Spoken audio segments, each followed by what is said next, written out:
কাঁচা আম দিয়ে তৈরি নানান রকম রেসিপি আমি কিছুদিন ধরেই আপনাদের সাথে শেয়ার করছি। আর আজও নিয়ে এসেছি কাঁচা আম দিয়ে তৈরি আরও একটি সহজ রেসিপি।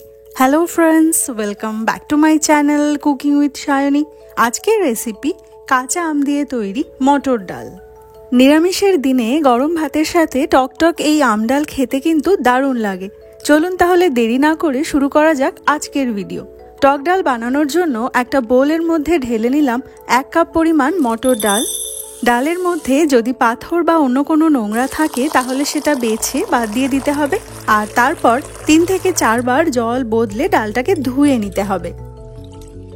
আচ্ছা, এখানে বলে রাখি, আমার চ্যানেলে কিন্তু কাঁচা আম দিয়ে তৈরি মুসুর ডালের রেসিপিটা আগেই আপলোড করা রয়েছে। আপনার ইচ্ছে হলে চেক করে নিতে পারেন, লিঙ্কটা আমি ডেসক্রিপশন বক্সে দিয়ে দিয়েছি। কথা বলতে বলতেই ডালটাকে আমি ধুয়ে নিয়েছি।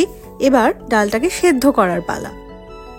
একটা প্রেসার কুকার নিয়ে নিয়েছি আর তার মধ্যে ধুয়ে রাখা ডালটা জল সহই ঢেলে দিলাম। এরই সাথে দিয়ে দিচ্ছি একটা কাঁচা লঙ্কা আর 1 চামচ পরিমাণ লবণ।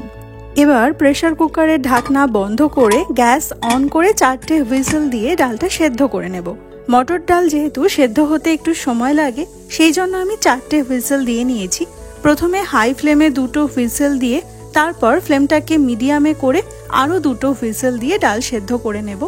আর আমি 1 কাপ মটর ডালের জন্য এখানে 4 কাপ জল ব্যবহার করেছি।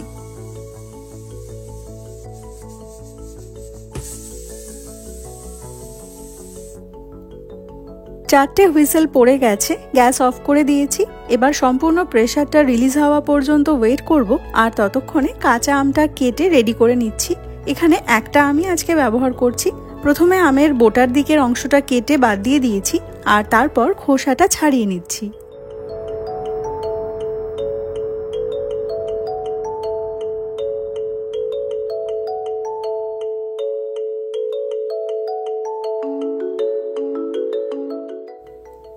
এবার আমটা থেকে লম্বা লম্বা স্লাইস করে এই রকম টুকরোগুলো বের করে নিচ্ছি।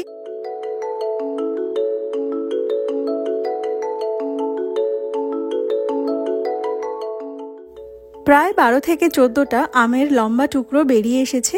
আর এই আমের আটিটা বেশ শক্ত হয়ে গিয়েছিল, সেই জন্য আটিটাকে আমি এইভাবেই রেখে দিচ্ছি।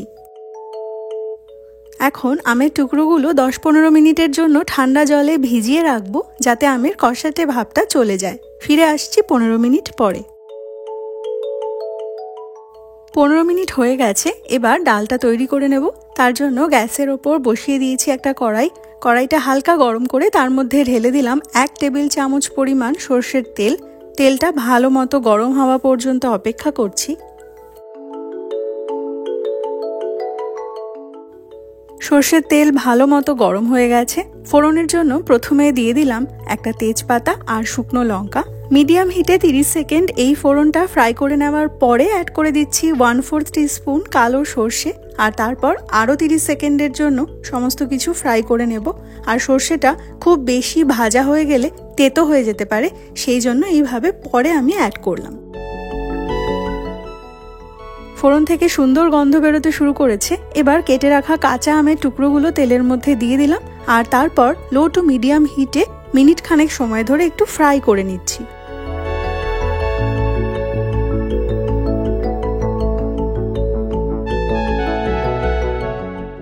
আমের টুকরোগুলো 1 মিনিট ভেজে নিয়েছি। এবার দিয়ে দিচ্ছি 1/2 চামচ পরিমাণ হলুদ গুঁড়ো। এবার 2-3 মিনিট একটু নাড়াচাড়া করে রান্না করে নেব, যাতে হলুদ গুঁড়োর কাঁচা গন্ধটা চলে যায়।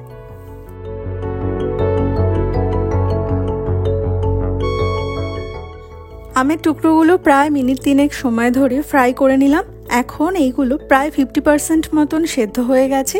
এবার আগে থেকে সেদ্ধ করে রাখা মটর ডালটা কড়াইতে অ্যাড করে দিতে হবে।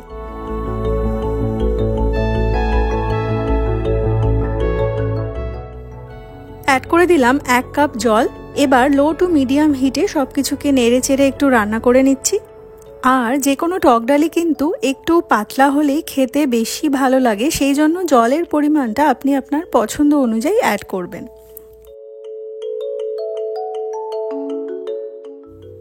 এখন লো টু মিডিয়াম হিটে প্রায় 10-12 মিনিট সময় ধরে ডালটাকে ফুটিয়ে নিতে হবে।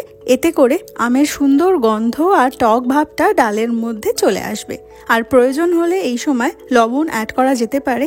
আমি যেহেতু ডাল সেদ্ধ করার সময় লবণ দিয়েই সেদ্ধ করেছিলাম, সেই জন্য আমি আর এক্সট্রা কোনো লবণ এই সময় অ্যাড করলাম না।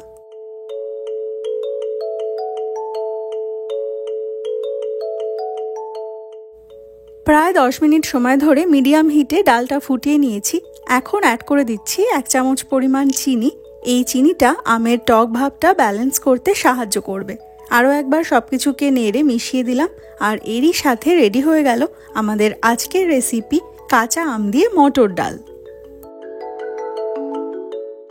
কাঁচা আম দিয়ে মটর ডাল বাড়িতে একবার হলেও এইভাবে বানিয়ে দেখুন। গরম ভাতের সাথে এটা খেতে সত্যি অসাধারণ লাগে। আমার আজকের ভিডিও যদি ভালো লাগে তাহলে একটি লাইক করার অনুরোধ রইল। শেয়ার করতে পারেন আপনার ফ্রেন্ডস এবং ফ্যামিলির সাথে। ফিরে আসবো আরও একটি নতুন রেসিপির ভিডিও নিয়ে। ততক্ষণের জন্য বাই।